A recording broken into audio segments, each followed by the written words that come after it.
So yan mga kurago, magtatalis tayo dito sa poste naman tatalis natin. So ginawa natin dito, dinibukada na lang natin. So di na tayo plastering para kapit na kapit.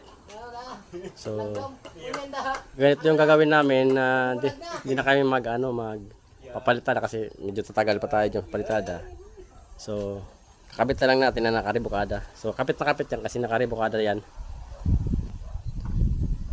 So wag niyong gayahin kung hindi niyo to kayang i-tiles na hindi naka-plastering.